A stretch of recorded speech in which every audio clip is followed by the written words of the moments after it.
I'm Matt Weiner, 3D, Dennis Scott right over there. Good to have you with us. We'll get into highlights from Thursday night in a bit, but we'll start with a bit of news from D.C., and it's bad news for teams around the league thinking maybe they could have swung a deal for Bradley Beal at least this season. Washington announced an agreement with Beal on a 2-year contract extension worth just shy of $72 million. The deal includes a player option that allows the two-time All-Star to become a free agent in 2022, but it also prevents him from being traded for at least 6 months and ensures he's in the fold for the rebuild ahead. Just develop those winning habits, and those things carry over. And it's not, by accident to see success of other, teams and organizations when you hear about what they do and how their approach is to the game. I think it's the same thing. If we have that here, we can do that. We can develop our young players into who we need them to be, and we have full control over that. So I love the fact that we're young. It'll be a challenge, like I said before. It won't be easy. It'll be a lot of bumps in the road. But I think now I'm in a place where I can be at peace with it, and I can be patient with it, and understand that it'll be a lot on my shoulders, but I'm ready for it. We got everything here. This is a good city. It's a great city. It's a super city. It's a beautiful market. I love it. I love DC. This is where I always want to be, and this is where I want to be for the rest of my career. So. Bradley Beal still wearing that Wizards uniform, but as always representing the city of St. Louis. There you go. The Wizards are heavily invested in that backcourt, and in fact, as things stand, they are on schedule to be the third highest paid duo, speaking of Beal and John Wall, of course, by the time that contract is scheduled to run out in 21-22. Both sides have been saying that they are in the relationship for the long haul, but you never really know, and Beal, especially with not a great free agent class coming up next summer, certainly would have been a target for a lot of teams. They certainly would have done their due diligence sniffing around to see if he could become available. What does it mean for the organization to get this done and out of the way for the short term? For the organization, for the city of D.C., all true Wizards fans, they're really, really excited because we saw so much movement this past summer in our NBA in the last couple of years. And to your question, Matt, a lot of people thought Bradley was going to leave. John Wall's been hurt. Hard to keep big guys to stay. The White wasn't healthy last year, so most people thought Bradley may leave. So I applaud him for saying, you know what, this franchise drafted me. I love the city. I love the market. So for him to stay there, take the extension, I think now the foundation's still there. The city should be happy. Fans should still come out and support this team should I say when we get John Wall back. And then we can really get into the case of can he and John Wall get back in that conversation of being one of the best backcourts in our NBA. That's going to be a while, too. It's going to be a while. Those Achilles and heel injuries is not expected to play this season. Beal, meanwhile, is going to be the face and the star on a team that no one is predicting to make the playoffs this season. How does he figure into kind of the rehab? Well, I think they have to be cautious with him. Very similar we talked about what the Warriors are going to do with Steph Curry because he's by himself, so to speak. But Bradley's really by himself. When you talk about all-stars and real quality players, and as much as we love Rui, he's some years away to figure out can he be a real quality player and be effective each night. So manage his minutes. Don't wear him out because we don't want him to get injured because he finally got over that bug. Well, for a few years, he was injured a lot, and we thought he may be one of those type of players that would stay injured all the time. So these last couple of years, he finally got that bug off his back.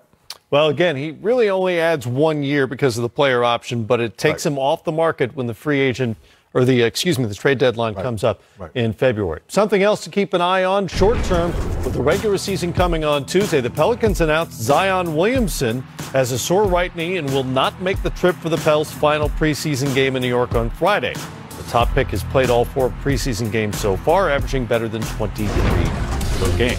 Mavericks and Clippers from Vancouver. That means Kawhi Leonard back in Canada on Thursday night after helping Canada claim its first NBA championship. Kawhi did not shoot the ball great. Rusty, 5 of 19 from the floor. That's not great, right? We agree on that. You're right, not great. But you know what? It's preseason. He's earned plenty of goodwill. Yeah. I think he'll probably be fine. Finished with 13 points. Kristaps Porzingis making things happen. I like it, big fella. Very active on the defensive end. Not once, not twice, but 3 times on one end defensively, and then the and one on the other end. I like it. Playing through the contact. Dallas jumped out to a big early lead here. J.J. Perea, no. Porzingis, yes. So far, so good, Matt. That knee looks like it's repaired properly. Well, and the body looks great. Yes. Saw all the videos in the offseason. He and Doncic working out. Here's a nifty move from the Rookie of the Year, Luka, over Kawhi Leonard. Show it to him. Get him working over the claw. Hey, yeah, I like it. Under control. Doncic, 15 points, 13 rebounds. Kawhi. Well, that was Luka saying, you know what? In case y'all forgot, I'm going to bring out my step back a little early. And then that's when Kawhi said, hey, you play around too much. Remember, I'm the claw. Yeah, he can't cross over Kawhi. That's not going to work. No, he can't mess around too much. One of his 4 steals on the night. We're getting testy. Retired the preseason games. Doncic is called for the travel there. Terrence Mann takes it away from him. Okay, Rook. We're tangled. Rook getting a little nasty. Lucas said, wait a minute. It's my second year. This is your first year. That's right. And you know what? Nobody in the history of basketball ever likes it. Right? Slap the ball out of their hands. Nobody likes it, That does not go over well. Regardless of how long you've been in the league, nobody likes Even that. in pickup, man, that still bothers you. Nobody ever appreciates that. All right, Blazers and Nuggets in a significantly lower pressure rematch of their great playoff series. The Joker. There's the Joker. Nuggets with a steal here. Will Barton not looking but finding Malik Beasley. My goodness, Malik. Great Fun. pass. Oh, man. They're going to be fun to watch. Anthony Simons may surprise some folks this year. Yes. Portland feels like they've got something there. I think they do, man. I like what I see so far. How about the Joker running the floor? Well, at his pace. He is running. Yes, at his pace. I didn't say he was running fast, Right. but running. Third quarter, Barton, rebound, coast to coast.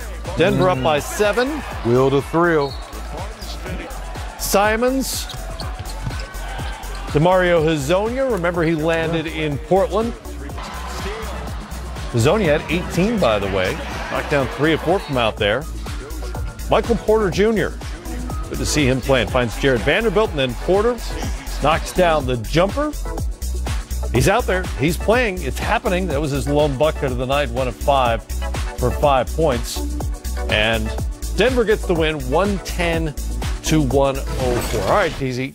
3 of those 4 teams we just saw reached the Western Conference playoffs last season. All are expected back. Let's get into each and where they fit into the Western Conference landscape. We'll think in terms of the regular season here first, but let's start with the LA Clippers. Where do you expect them to finish in the regular season? They should be up in the top 1, 2, or 3, Matt. We know defensively, once Paul George gets back, they'll be right in the mix. Offense, I think they'll figure it out, Matt, because they don't really have that one guy you're going to say, hey, let's run some offense through him, catch and shoot off, pin down screens, or maybe post up Paul George or Kawhi. So that may be a little concerning. Of course, when in doubt, when Lou Williams comes in again, you know you're going to run a lot of plays for him. So I have them up the top 1, 2, or 3. You know, it's an interesting question because you don't know exactly when Paul George is going to come back. Yes. And even though Kawhi Leonard is saying he's healthy, both knees feel great, etc., we don't really know how many games he's going to play. No, we don't. And one of the things they talked about in recruiting him, that they're going to figure out what type of load management works for him like they showed last year in Toronto. All right, how about the Denver Nuggets? Where do they fit in the regular season? I think they fit in 1 or 2 because of all the players they brought back. But more importantly, it's about Michael Malone changing the culture in the last couple of years. Because before last year, Matt, we never gave him credit defensively. Yep. We never gave him credit of closing out games in the fourth quarter. They were giving all those games away. I think last year's experience, 4 overtimes against Portland to go into the Western Conference Final, I think that experience helped them out last year. And they're so deep, which plays a huge role in the regular season in particular. No Finally, the question about Blazers, the team that beat them to advance to the Western Conference Finals last year, are they a significantly better team, and where do they land in the regular season? I think they may slip a little bit, only because of not knowing if you get Nurkic back all year because of broken leg, probably not. Right. Whiteside, as much as we love you, big fella, but you've kind of slipped a little bit the last couple of years. So until you get back to that guy that earned that, 92 or 95 million contract a few years ago, it's hard for me to believe in you. Zach Collins, are you ready to be the guy now? Because they're going to put the ball in your hands. They must think he is. They're going to give you the minutes. I need to see a little bit more before I say they'll be back up in the top 4 like they showed us last couple of years. All right, we're going to hold you to all that. All right, I'm going to write by down the end of the season. Okay. You probably won't. The regular season tip-off now just days